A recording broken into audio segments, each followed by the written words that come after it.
Hi, I am Jen Thompson, and I am the director of The Secret Garden here at Denver Center. My name is Wilson Chin, and I'm the set designer for The Secret Garden.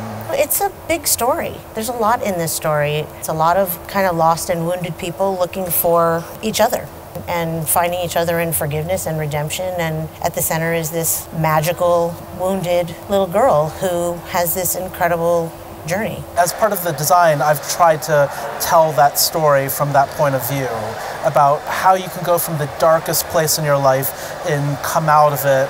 It's such a great world because we started in colonial India, so we started in this really exotic place. And we define that with a lot of color and saturated life. It's full of reds, hot blues. And then she's whisked off to North England, where it's like freezing and bleak and completely different, and she really begins her story there. When we go to the Manor, Uncle Archibald's place, it's dark.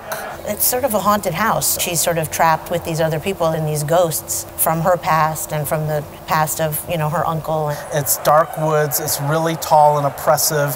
The house is just full of sadness. And then we have the natural world, which is the heath and the moors and what that represents and what she ends up turning that into, and this gorgeous garden that she brings back to life. And that is full of light. So it's about light and dark, and when we go from one world to the next, sometimes we kind of blind the audience with going from dark to light, so that when you feel that light, you feel the warmth, you feel the life, you really feel like there's hope for grief. I'm so excited to be doing it in this particular theater. I think the thrust stage really helps this story because it sort of just delivers it directly into the laps of the audience. One of the things we both really wanted to take advantage of was, we have this great elevator system here. I loved the idea, and I know Wilson did too, of things growing out of the stage.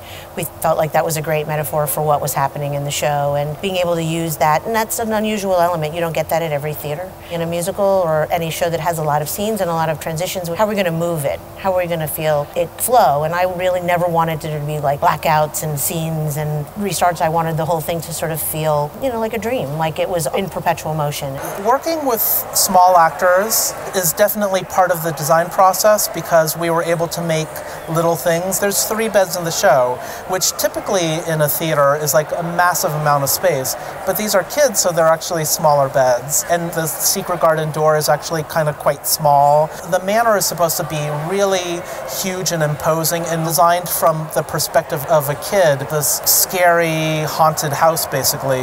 In designing the Manor wall, it was all about scale and making things as operatically large as possible so that you can imagine how scared that kid must feel in it. The perception of it is that it's a kid's show, but it really isn't a kid's show. I mean, it's certainly about kids, and it's a great family show, but this has some very serious, grown-up, deep themes. Really what I think is great about it is that it's a ride for the entire family to go on, and I think it would spark a lot of really beautiful, interesting conversations afterwards.